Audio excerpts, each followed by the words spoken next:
The power rankings are done for 2019. We're already into the playoffs, so I figure I'll end off that kind of power ranking cycle with a quick video ranking my favorite Super Rugby teams. We've all got different reasons for liking the teams that we like. Sometimes it's your hometown team. Some of us kind of go by like national lines, like I'll support my country's teams against any foreign teams. Some of us kind of go the opposite way. I'll support any team against this team that I hate. We've all got our own reasons for it. It could be specific players we like or dislike. Play styles, all kinds of reasons. But I'm going to go through my 15. It is definitely an evolving 15.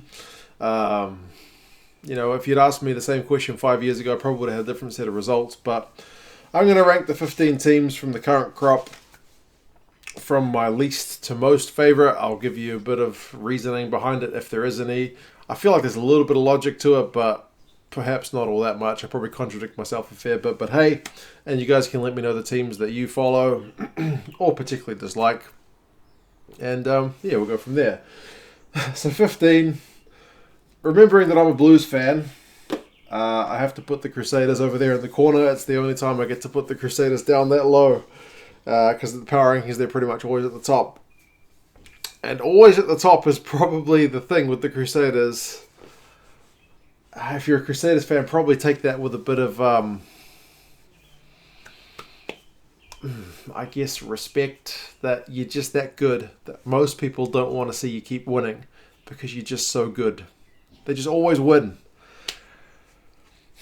Yeah, they've won it so much that it's kind of, I'm always rooting for the underdog, and the Crusaders are virtually never the underdog. They did go through a barren spell under Blackadder where they didn't win it, but they are back to their best, if not even beyond that at the moment under Robertson.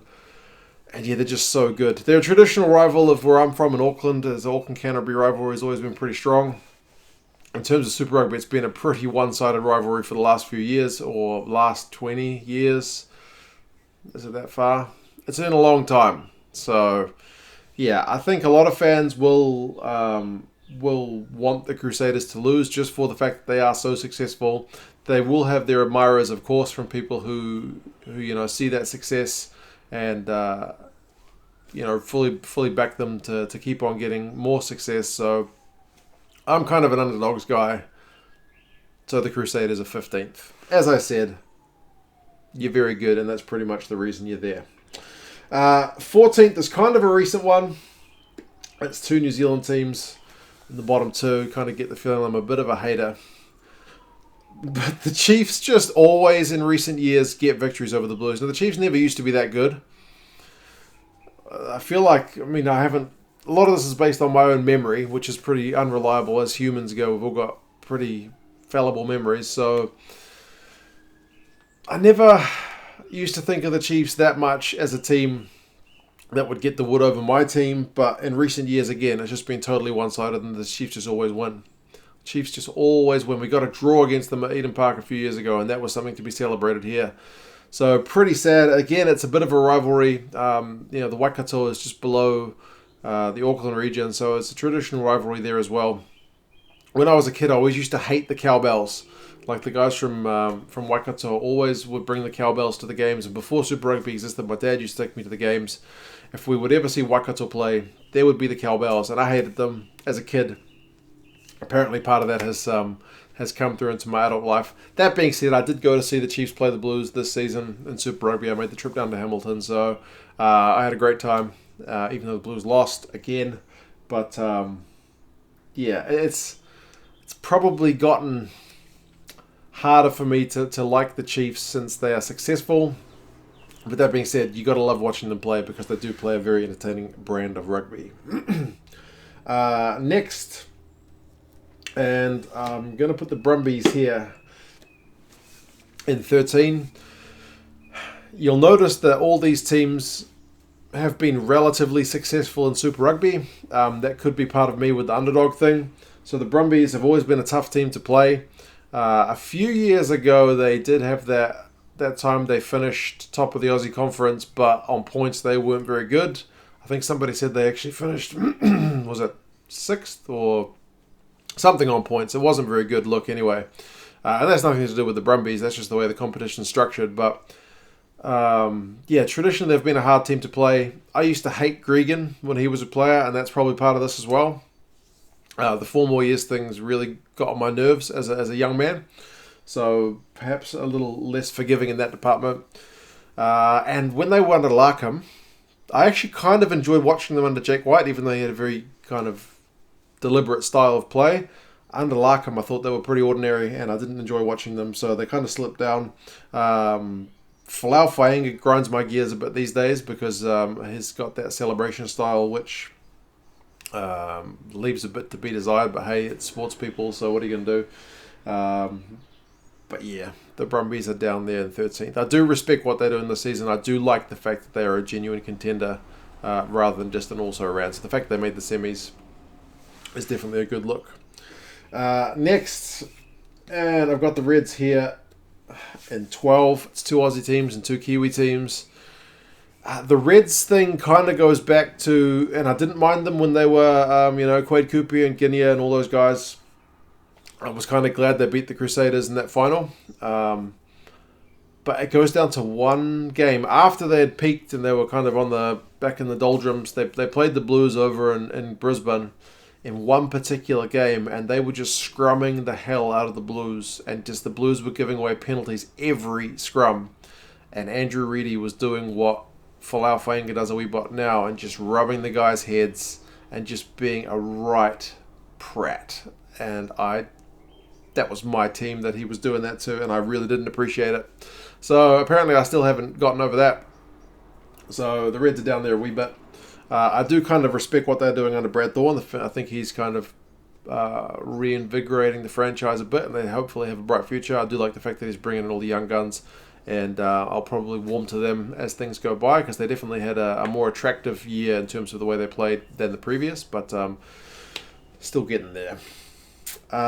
Next, first South African team, I'm going with the Bulls, and this also goes probably back to the fact that there was a while when the Bulls were at the top of their game. I think they won through Super Rugby 3 times in 4 years, and they were just monstering teams that would go over to them. I remember they played that final against the Chiefs and put 60 points on them. They were just so hard to play. And Mornay Steyn, you just knew if he got a penalty, he was going to kick it. And he could kick it from miles, and he would kick with such accuracy that, yeah, they were a very hard team to play. So, again, I've kind of had a bit of a feel-good on them more recently. They've not been as good. They haven't made the playoffs for a long time. Until this year was the first time they did that. And, some of my favourite South African players are actually playing for the Bulls. So, when Surfontaine was playing for the Bulls, I felt like he was kind of wasted there. I don't think they developed him like they could have. But in more recent years, there's been a bit more to shout about in Pretoria. So, yeah, they've probably warmed up. A few years ago, they probably would have been down a bit lower. But, I've got the Bulls there in 11th. Or is it 12th? 11th. 15, 14, 13, 12, 11. Next, I've got the Rebels here. Now, this is the only team so far that hasn't won a Super Rugby title. So my underdogs thing is generally going for the teams that I would favour. The Rebels, they just never quite seem to get it right. So they're kind of a frustrating team to watch at times. They've often got pretty flashy backs, but not much in the way of forwards, so they're a hard team to support sometimes.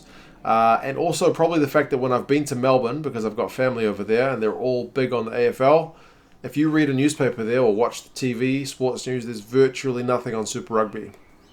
So that could be me just being a bit bitter at the fact that AFL is so popular in Melbourne compared to rugby.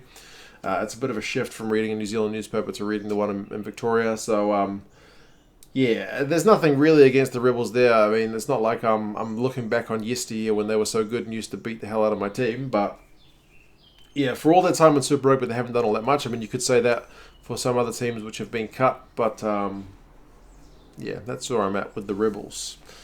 Next, Stormers.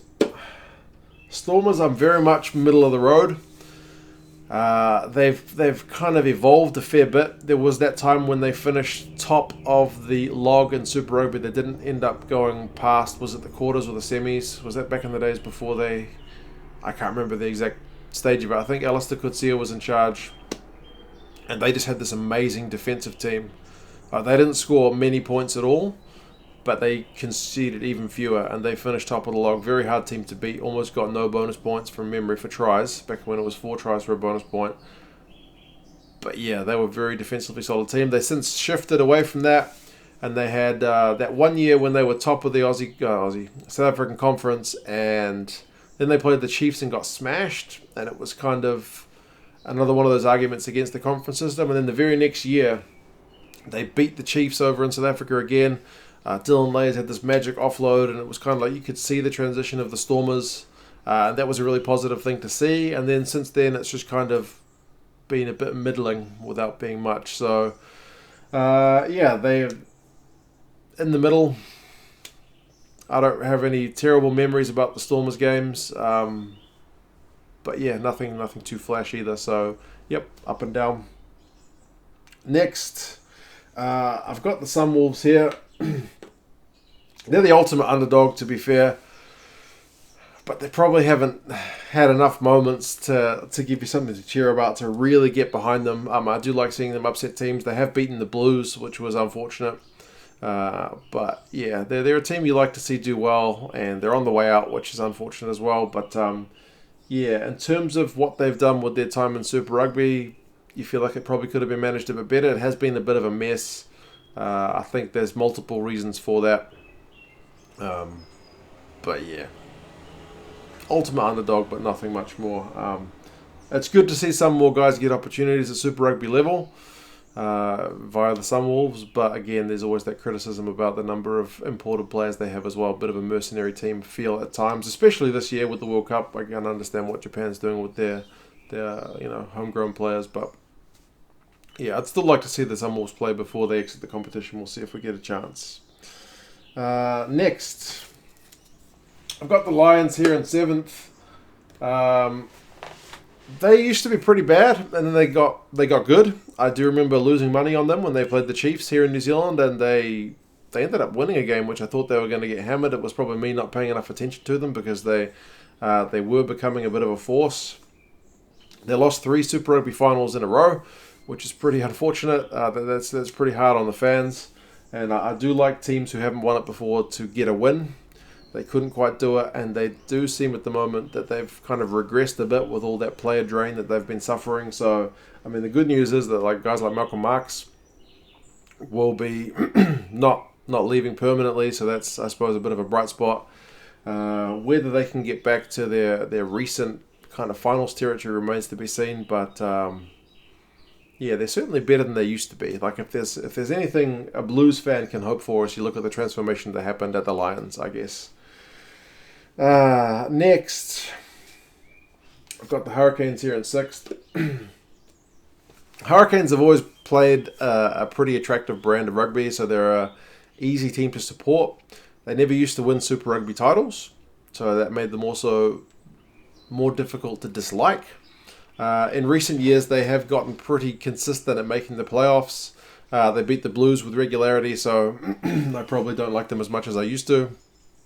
But, yeah, I mean, if you remember back in the days, they've always had some amazing backs. It's just their forwards that have let them down a bit. And, yeah, if you want an entertaining game, you watch the Hurricanes game. So, yeah, that's probably where my thought process kind of starts and finishes with the Hurricanes. But they're probably more of a real deal team these days than they used to be. Next, it's the Highlanders. Kind of similar reasoning. When the Blues were rubbish and the Hurricanes were actually getting good, Chiefs were getting good. For a while, the Highlanders were still pretty average, and it made me feel a bit better to be a Blues fan. That the Highlanders were also equally bad or worse, but even they've gotten pretty good. They make the playoffs with regularity now, even though they just scraped in and out this season. But they always seem to have a little bit of that underdog about them. In New Zealand, not against the Blues anymore, because the Blues are the ultimate underdog now, being as poor as they are. But yeah, I mean, if it was Highlanders up against the Crusaders, I'd be cheering for the Highlanders. Likewise against the Chiefs, because yeah, they do seem to have that about them. And they were the first New Zealand team I visited outside of the Blues. So that was the first away Super Rugby game I went to outside of. I did the Chiefs and Hurricanes this year. The Highlanders was the first one with that stadium. I just had to go down and see it for myself. That was back when John Kerwin was coaching, so a few years ago now. But yeah, it was pretty cool. Next, Waratahs. Waratahs are in fourth. They've always been an interesting one to support because they're that team that should be a lot better than they are. They're kind of like the Blues in that they're from that most populated area. Team that should be successful and often failed. So I kind of feel a bit of an affinity there with the Waratahs.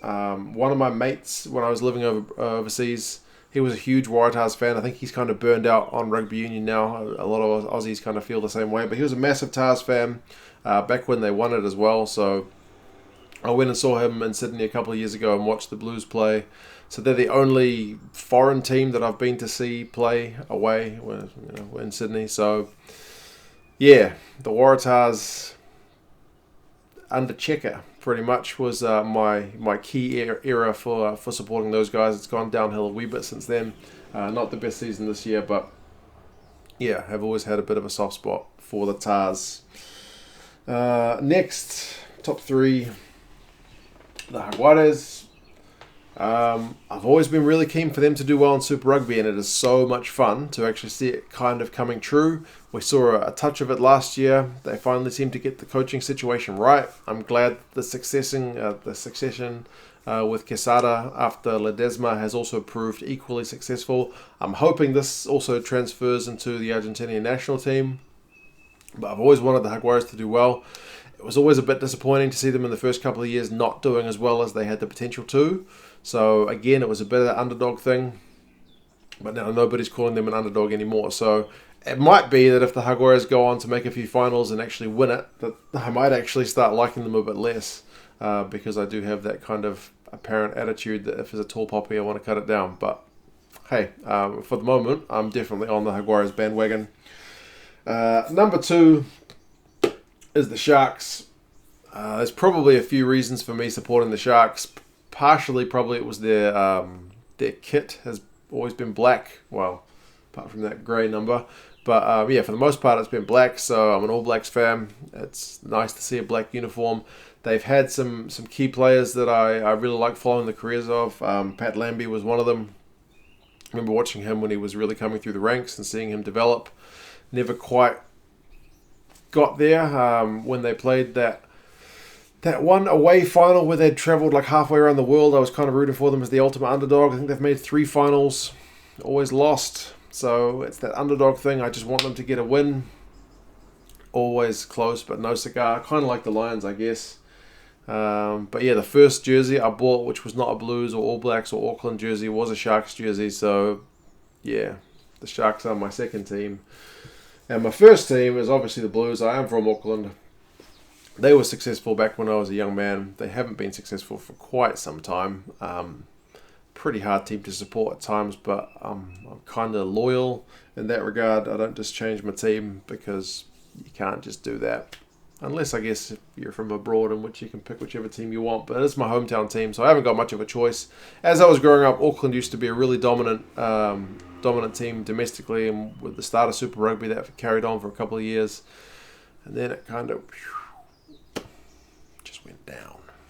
But yeah, that's my teams in order of which I like, and I don't even know if it's dislike. I mean, I watch that much rugby nowadays with the channel that I kind of have their own little stories about them, and there are times when I want to see one team beat another team for whatever reason. It's still very, like, for example, I've got the Brumbies here, but if they were to go on and win Super Rugby this year, I would not be upset, because that'd be a real shot in the arm for Aussie rugby. And it'd be a bit of an underdog story, seeing as there's no one's really favouring them to get it done. So yeah, there's a few teams which have been cut. The Force, Nick Cummins was always fun to watch, but when they were under John Mitchell, I was never much of a fan of the Force. Their time zone doesn't help, that it was pretty late over here to watch games that were being played in Perth. Although when I was living in China, it was perfect because it's the same time zone, so I did actually appreciate having the Force in for that while. But again, always a bit of an underdog, so a bit of support there. The Cats, I actually used to really like the Cats because of mainly Andre Pretorius. He was my main guy. I used to like watching him a lot. I would get up in the middle of the night to watch the Cats play. I wouldn't always stay awake for the whole game, but they were pretty much always the underdog, and they had a player that I really liked. So go figure, it's what happens. You like your teams for whatever reason. The Cheetahs, I used to quite enjoy watching, especially when they had that team with like Oosthuizen, Hazen, like Lapis Labiskakni. They had Sarel Pretorius. They had a bunch of guys. Really exciting team to watch. They made the playoffs that one year. I think they made it like the bottom qualifier. It was the only time they made the playoffs. So they were a really fun team to watch. The Kings, yeah, they were okay. I did like them one year when I was playing Fantasy Super Rugby because all of their players, it was on the Fox Sport one where all the players had values. The first year the Kings were in Super Rugby, all their players were dirt cheap because I guess the guys who set the game up didn't really know much about their players. So all their players, you could fill all your bench with Kings players, and they made a ton of tackles, so they would get heaps of points in fantasy. But yeah, that's my rankings. As I said, it's always very fluid. I could suddenly start taking a shine to a certain player, and if he's playing for that team, I'd probably have them a bit up. If a team goes on and dominates Super Rugby for a few years, I'll probably have them going down. But yeah, except the Blues. If the Blues kept on winning, I would just be all in favour of it. So as a Crusaders, if you're a Crusaders fan, I mean, just congratulations. You've got a very good team, and you should be proud of them because they're doing all the right things. But yeah, you guys let me know your thoughts. Which teams do you favour? What are the reasons for them? Is it any that you support which aren't your local teams? Any teams you particularly dislike, or any reasons? Is it players that drove you nuts, or is it success? Anyway, you guys let me know your thoughts. I'll talk to you again soon. See you later.